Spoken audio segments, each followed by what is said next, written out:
Everyone. We will start today's presentation in just a few moments after everyone joins the room.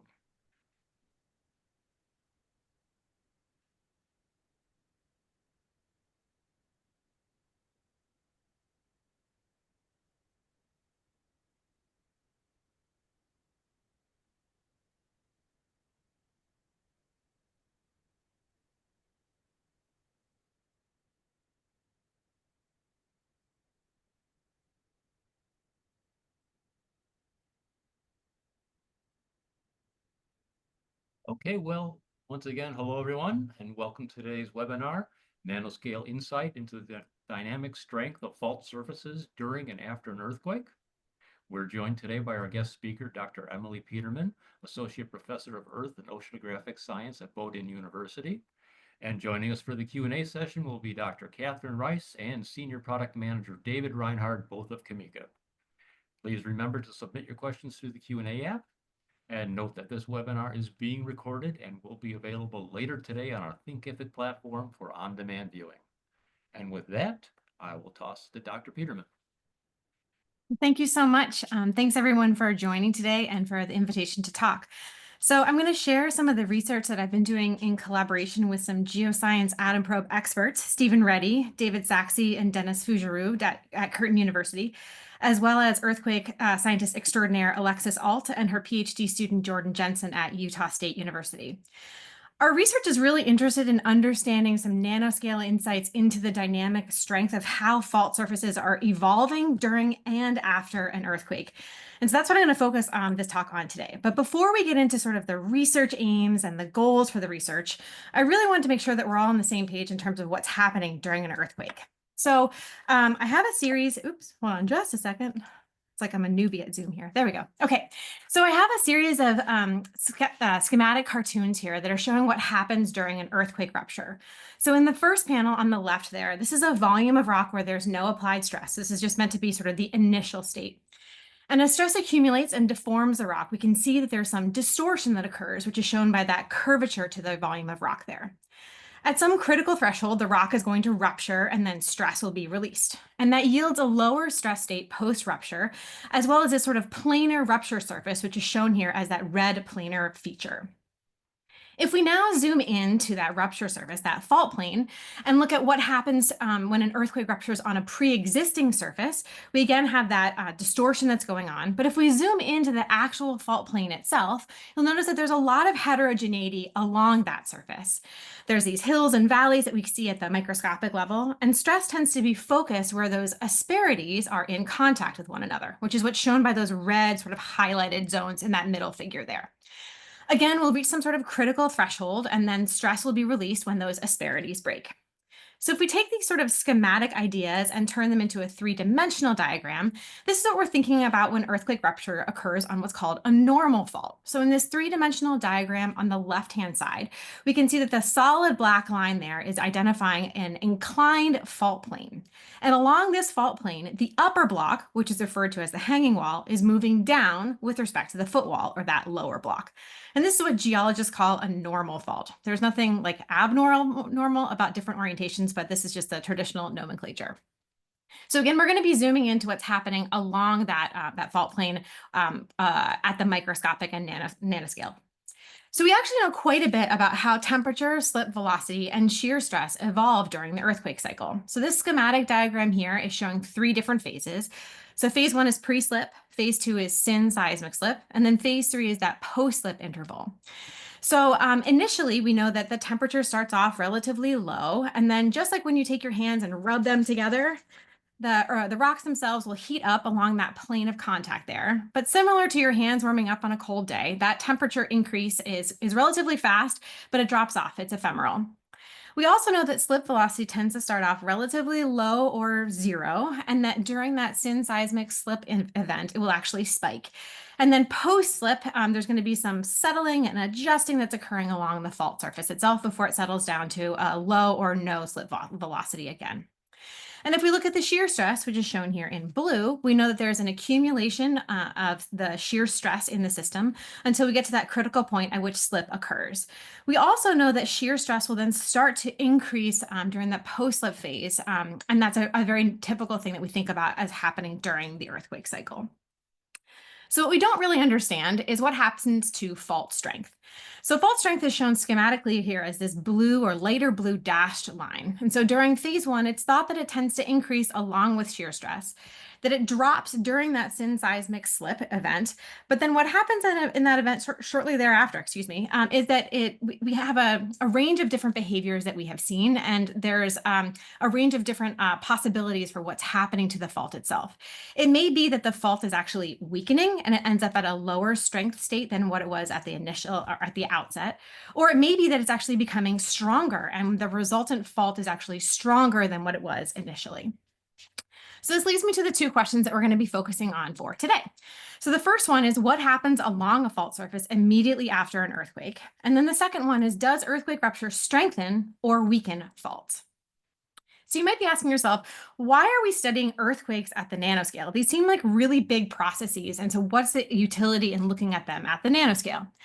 Well, earthquakes are these high stress, high deformation events. And so by examining these features at the nanoscale, we're providing a natural laboratory for understanding and investigating the material response to these types of deformation events. And natural materials have all sorts of natural flaws and defects in them. So it's giving us a best understanding of what's really happening along these surfaces. And secondly, earthquakes are thought to be self-similar, such that small-scale features are echoing the largest scale features. And hopefully this means that our nanoscale insights can inform some of these larger scale processes and vice versa. So we're hoping to be able to inform those larger scale processes, but understanding these larger scale processes helps us to understand these nanoscale insights as well. So today I'm going to be taking us to the Wasatch Fault in Utah. So this is an enormous fault system. It's nearly 400 kilometers long, stretching from southern Idaho down into central Utah. And it's the eastern margin of the Basin and Range province, which is this series of north and south trending mountain belts that makes up much of Nevada. And it also accommodates about 10 to 15% of the plate motion between the North American plate and the Pacific plate. So for the non-geologists in the room, not all plate motion is accommodated directly on some of those fault boundaries. A lot of it's happening within some of the plates. And so we're sort of marking the eastern limit of that deformation. So it stretches about 400 kilometers long, and it's also located adjacent to many population centers, including Salt Lake City, Ogden, and Provo. So there's approximately 1.6 million people who live in close proximity to the Wasatch Fault. It consists of these 10 segments, which are shown on the right-hand diagram there, that are semi-independent of one another. And it's still active today and is capable of generating magnitude 7 earthquakes. So again, the schematic diagram on the left here is showing the Wasatch Fault. And this is from the Utah Geological Survey here. And this sketch diagram is showing that the fault itself is dipping off towards the west and that the upper block is moving towards the west. And so we're going to be focusing in on the surface expression of that, the fault scarp, which is shown right at the base of the Wasatch Range. So when I say that it's really close to population centers, this is what I mean. I wanted to get really close up and personal about this.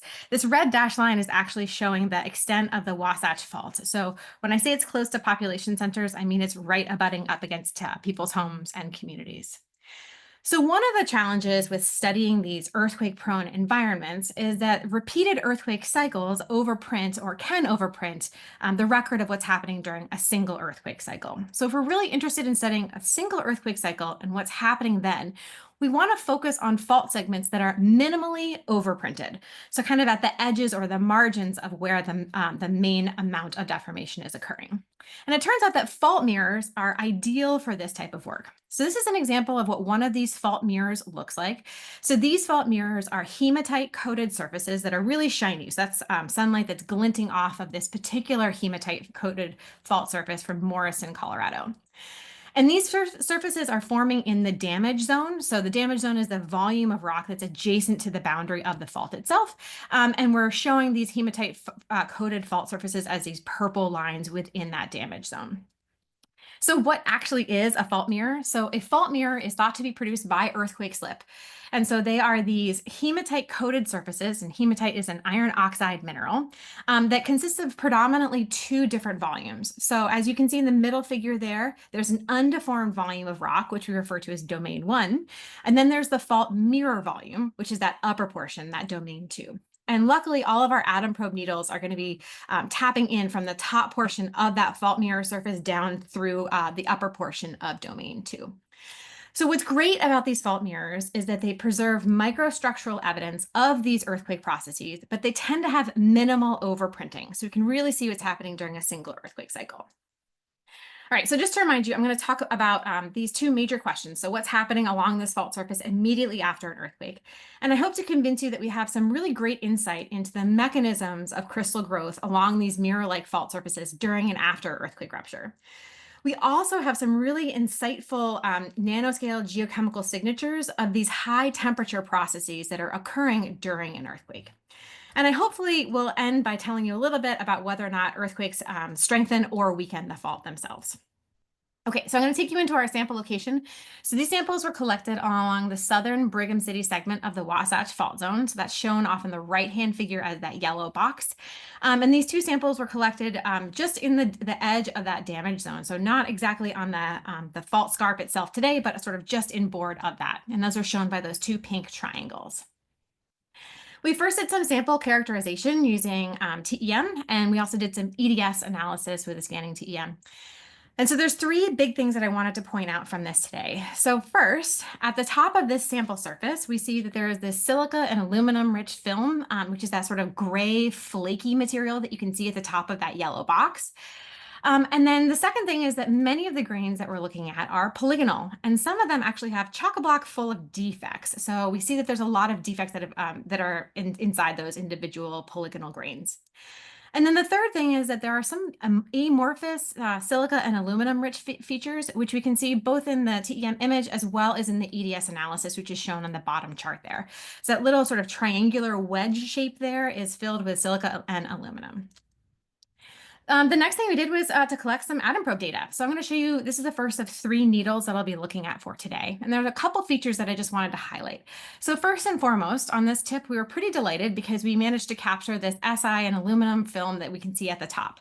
And so this is helping us to ensure that our spec prep is really ideal, that we're actually getting the topmost portion of the fault mirror, and that we're not starting somewhere in the middle of the fault mirror volume.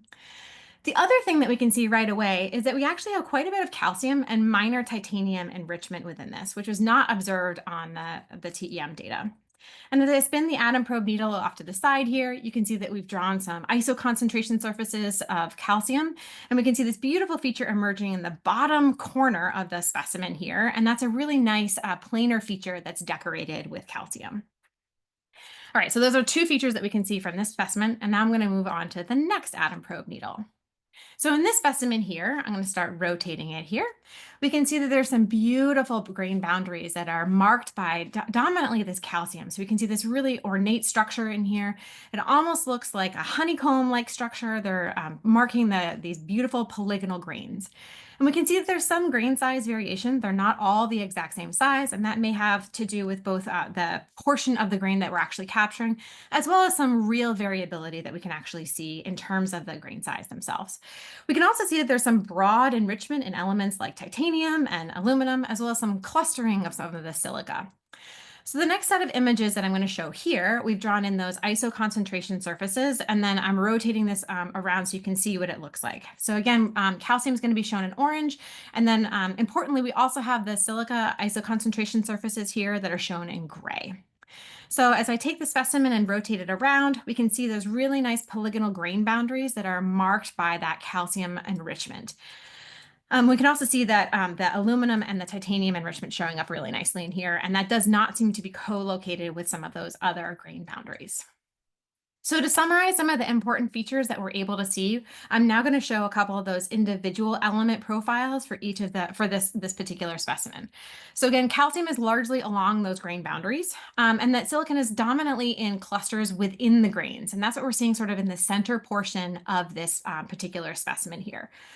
We also see a lot of trace element accumulation at what we've interpreted as triple junctions, so regions where a lot of the material is kind of congregating together. If we look at some of the other elements, we notice that aluminum and magnesium tend to exhibit relatively similar enrichment and depletion trends, but the patterns are relatively diffuse, especially in comparison with some of those sharper boundaries that are really defined by those grain boundaries. We also observe that titanium occasionally is following the calcium, but not always. So there are certain grain boundaries, excuse me, where we also see titanium enrichment in addition to the calcium enrichment, but that's not always the case. We often see that titanium enrichment is planar in morphology, and that may or may not coincide with other enrichment or depletion trends. And so what we're seeing here is that it appears as though where titanium is enriched, magnesium is depleted, and yet at the basal section there, where we have the trace element accumulation, we're seeing a lot of different types of elements that are clustered together there. All right, so moving on to the third specimen from this sample here, I'm going to start rotating this. Again, we're seeing these really nice features, these really nice planar grain boundaries, and a lot of silica accumulation that's found in the gray locations there. I also want to point out that there's some really interesting features. I'm going to rotate this one more time that we can see at the base of this. Sorry, there we go. Okay. I think. Okay. Actually, I'm not going to show it again, but we'll just talk about it through right here. So on this panel here, we can actually see that there are some really interesting features up at the top of the specimen, where we can see that although calcium is largely along those grain boundaries, it's also located along some sparse dislocations. And so those are some of the features that we're seeing in the lower half of the specimen. Again, silica is clustering within the grains and at those triple junctions. And here we're seeing that aluminum tends to be following calcium, but it's rather diffuse, and that our titanium-rich domains typically have lower aluminum concentrations. So a couple key things is that we're seeing many of the same sets of features across all of our specimens, and that's helping us to make sure that what we're seeing is not an anomaly, but rather is characteristic of these different specimens. So moving on to specimen number 2. So again, we did a little bit of sample characterization and a couple key differences. First, this sample does not have that silica and aluminum rich layer at the very top. And second, we actually see a pretty significant defect gradient where there are fewer defects with distance from the fault mirror. So that means that if we want to see what is happening with these defects, are they getting decorated with different trace elements, we actually want to be as close as we can to the fault mirror plane itself. We also see that there's variable titanium concentrations, but there does not seem to be a strong correlation with any of the other grain boundaries or grains themselves. So the nature of that titanium concentration is somewhat enigmatic. All right, launching into some of the atom probe data. So right off the bat, we can see some really, really beautiful planar features. And I'll start rotating this one here, as well as a few sort of blob-like features that we can see inside of the individual polygonal crystals. So as it's rotating around, we can see that there's one nice planar feature towards the base, and then a section up towards the top where we actually have the clustering together of a number of different, or the intersection of a number of different grains themselves. So if we look at this data set, here we can see that calcium, silicon, and aluminum in this case are largely found along those grain boundaries.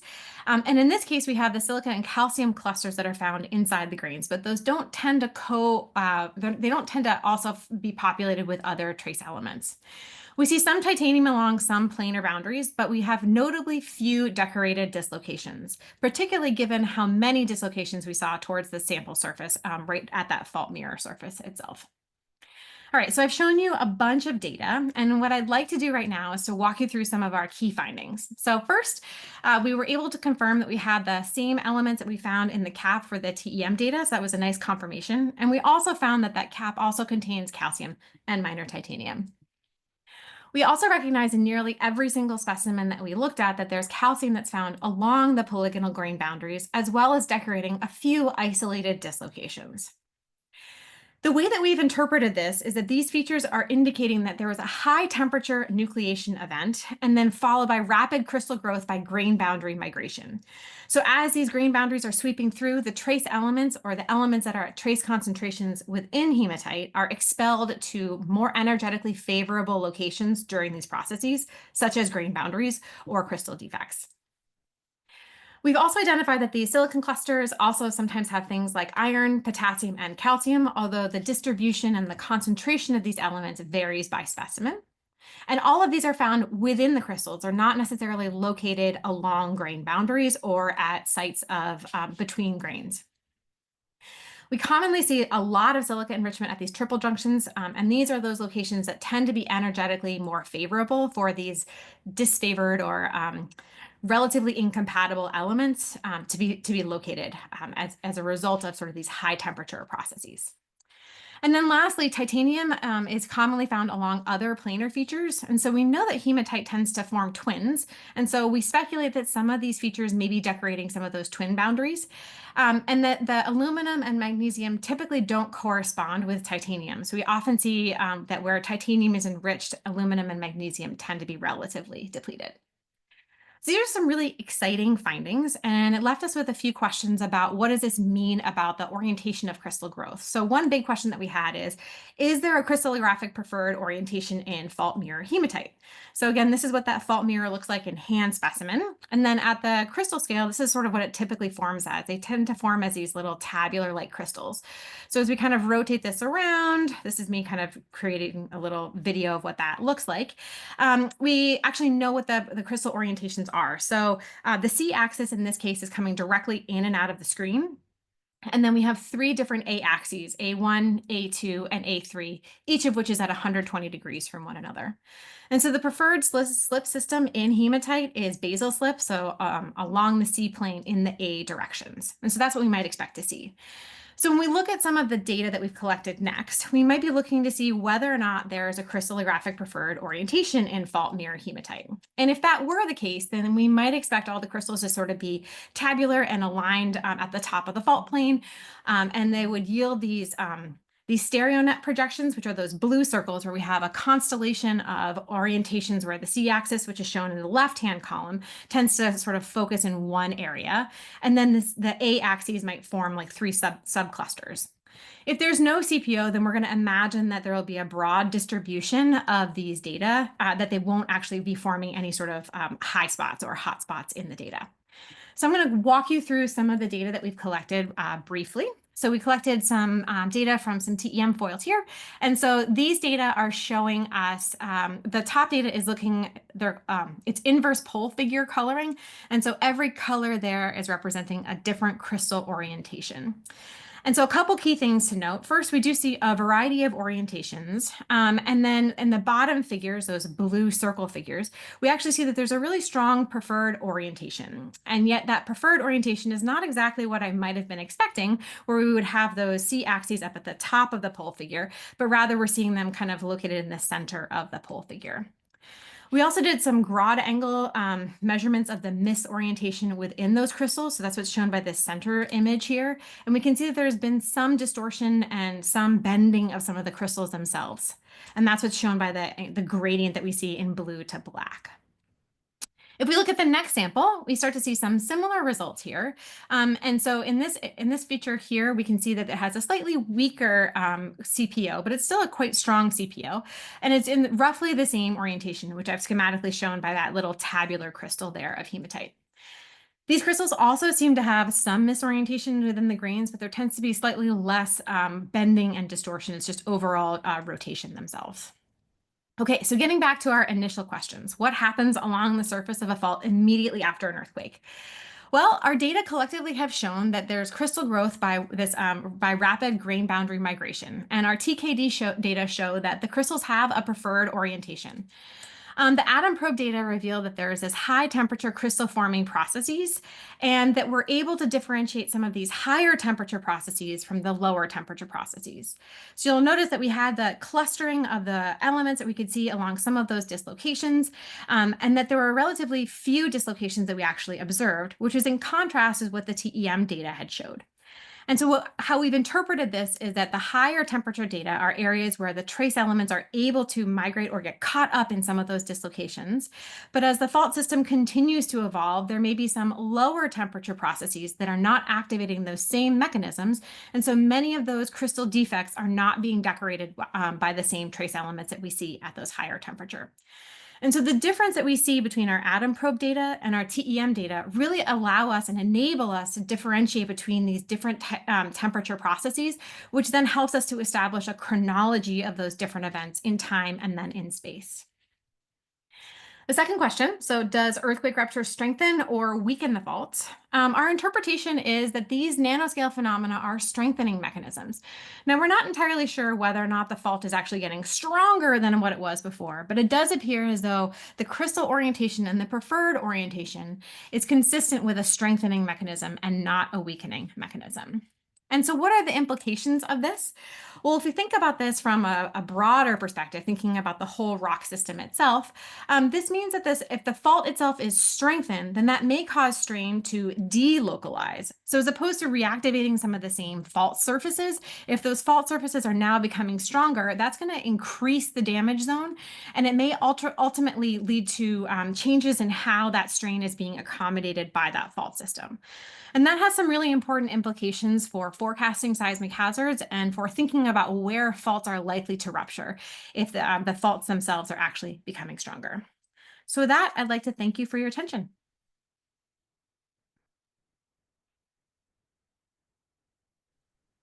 Well, thank you so much, Emily. That was a great webinar, and I definitely learned a lot as a non-geologist. Really fascinating how we can take these macro scale phenomena and relate them down to the nanoscale.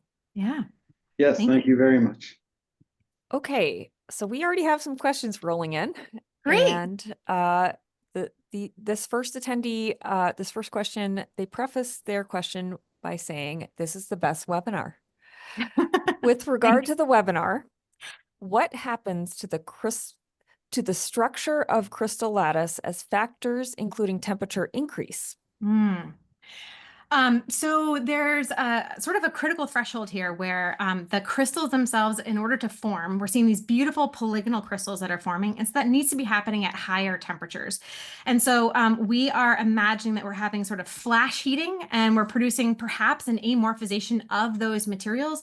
And then from that amorphous material, we're actually crystallizing the grains. So the lattices are forming nearly instantaneously during and then immediately after that temperature spike. Okay, and then this is a multi-part question. So, okay. Should I take notes? I'll do it in short segments for you. Okay, thanks. And you may have already answered this with some of your later slides, but as a crystallographer, how do you determine the lattice parameter and perform structural analysis? Can you use a Fourier analysis method? Ooh, so I'm guessing that they're talking about the crystal preferred orientation data. And so a lot of the parameters that we're using are the ones that have been established in the literature. So we're just using the lattice spacing that we know from previous work that's been done. And then, sorry, the follow-up part to that was, can you use a Fourier analysis method? So, many times in TEM data, these patterns are indexed by something like that. Yeah, we haven't used that so far, but that was definitely something that I can take a look at. So far, we've just been focusing on trying to understand what the orientations of the crystals are and seeing whether or not that's systematic across a variety of samples. And so once we have a larger data set, we'll then try to apply some other techniques to try to figure out what the significance of those findings are. Excellent. Okay, next question. It's a wonderful talk about nanoscale analysis of the earthquake. I totally agree. I'm wondering why you chose such a high laser energy of 150 picojoules as a running parameter. Is it because the sample is rare? It's not because the sample is rare. We actually went through a variety of different sort of experimental tests to try to figure out empirically what the best set of parameters were. And this is what seemed to yield the most consistent data and allowed us to slowly evaporate things such that we could routinely collect the data. The first few specimens that we ran, we had a lot of failure going on relatively early on. And so we were trying to use the parameters that were best for getting the longest run possible. The specimens also tend to break as we get towards those areas where we had a lot of those trace elements. Where they were all collecting. And so part of the goal was, or part of the challenge was trying to figure out like, how do we actually maximize the data collection there? Yeah, I think that's, one of the primary goals of Atom Probe. And I will say that in the UV laser or near UV laser series with the 4000 and 5000, this is a very common running parameter for geological samples. Mm-hmm. With the 6000 series, just as a side note, we've seen that lower energies seem to work a little bit better for things like zircon. So we might recommend something like, 30 to 50 picojoules, somewhere in that range. Great. I'm looking forward to using one of those instruments in the near Oh, future. we are too, Emily. Okay, next question. What is the method you use to separate the constituents as the Earth is subjected to a mixture of different compounds? Mm. So the hematite fault mirror surfaces themselves are forming from the materials that are already in the rocks that have formed at the surface. So the rocks themselves are granitic in composition, and so they tend to have lots of minerals like quartz and feldspar and biotite. And as those minerals are breaking down in response to this earthquake rupture, that is what's forming it. So we're actually letting nature do the hard work of isolating those different elemental abundances or concentrations of different elements. And we're actually just using how nature has then constellated them and put them into the specimens themselves, into the fault mirrors themselves. Is the question about like what elements were we looking for in the atom probe analysis? No, I think maybe, how do you get the desired rock as what's going in the fib? But there's a second part to this question as well. How do you determine the impact of mechanical waves, such as seismic waves and pressure? Your focus is a faulty surface. So I guess maybe how do you determine whether you have actually gotten a shocked piece of material? Yeah, that's a great question. There are going to be earthquakes that are really leaving a brittle imprint. We actually see some evidence for some of that brittle behavior in some of the breaking and pulverization of some of those materials. The way that we know that we're getting at these high temperatures is the production of that fault mirror surface. So the production of these hematite crystals to yield that really shiny surface requires those higher temperatures in order to actually form at those conditions.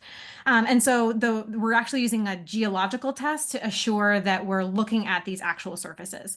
And when you walk through earthquake country and the field area looking for these different types of rocks, we actually see a variety of different types of planar surfaces like these. So they're not uncommon when you're in the right region of the deformation zone.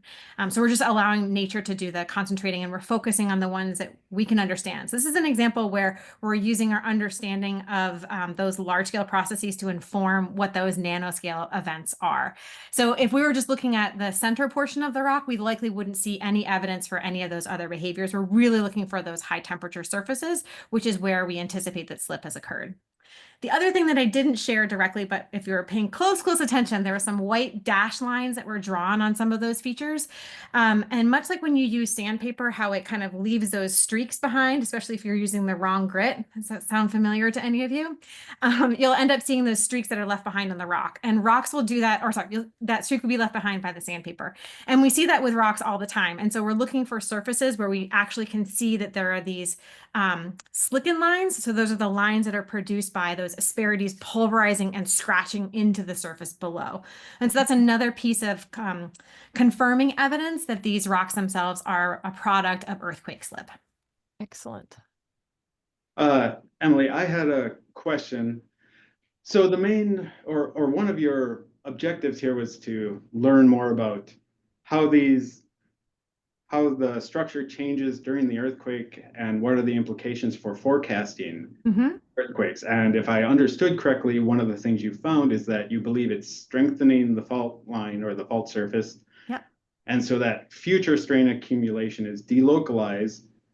And that would imply that you're spreading the region over which the next earthquake could happen. So how far are we talking? I mean, you showed the fault line is right up against the neighborhood. Does this mean this could be within hundreds of feet or several miles? I mean, how significantly different could the next potential earthquake be due to this understanding? I mean, you're tapping into like the holy grail of all geoscience. Like, can we predict where the next earthquake is going to occur? And we're not very good at actually predicting exactly where that next earthquake will occur. And unfortunately, my results don't say, oh, if you just look like, it's not like we can look 2 centimeters away and we expect that it's going to rupture there. I think the more important thing here is that oftentimes we think of fault surfaces that already exist as really weak surfaces. And so we might expect that those would be the things that would be most prone to slip in a future event. And our data seem to suggest that these are actually going to be the stronger surfaces within that volume of rock, such that we might be propagating a new strand in the adjacent volume. And so that means that we might actually have longer intervals in between slip events because the rock itself is stronger. So in order to accumulate enough shear stress to actually cause that rupture to occur, it might actually take longer than what it would for if we were using those same surfaces. So I'm not sure, I don't know that we're ever going to be able to answer your ideal question there, but we're going to continue going after it. Yeah, what are going to be your next steps on this work? So the initial TKD work was really fascinating, and I think that that would be a really great step in terms of trying to understand what the crystal orientations are, and then also looking at a broader vision. So our atom probe needles are relatively narrow, and so if we could have a broader volume over which we can actually look at these materials, we might have a better understanding for how these nanoscale processes are actually operating. So I think one of the limits is that we have these little tiny nanoscale features, and how many of them we can capture within a single volume may be limiting our ability to interpret some of these features. So I think a broader volume would actually help us to make more progress on this type of work. Oh, excellent. Okay. Okay, I don't see any more coming in through the Q&A, so I'll just give you guys a minute if there's any final questions, but in the meantime, I'll ask one. I was kind of surprised to see that these earthquake processes led to a large temperature increase. Mm-hmm. Do you have any sense of about how much that is in terms of degrees? Is it enough to cause melting and, reheating type of things? Yes and yes. So the average temperature increase spikes to just over 1,000 degrees C. And so that's going to be highly variable along that earthquake surface itself. So if you think back to sort of that initial slide where I showed the hills and valleys along the focus plane of the fault itself, we're going to see the highest temperature spikes along those contacts. And then immediately adjacent to those, they may not actually be heated up at all. So similar to when you're rubbing your hands together like an earthquake, your arms don't actually get warm, or they might Right. get vaguely warm from the act of actually moving your hands. But they tend to be fairly localized, high temperature. And there is some evidence that we're actually producing a tiny bit of melt or amorphizing the materials themselves. If it were to be pure melt that's forming, we would expect that to be a rock type that we call pseudo-tachyllite. And that's is a slightly different feature from what we're seeing here. Oh, wow. Pseudo-tachyllite. Yeah. I learned a new word today. All right. I think that's all the questions we have. Once again, Emily, thank you for such a wonderful webinar. It's a great application of Atom Probe to problems that affect many of us in the world. So thank you so much again, and we will see all the webinar fans next time. Thanks, everyone. Bye-bye. Thank you.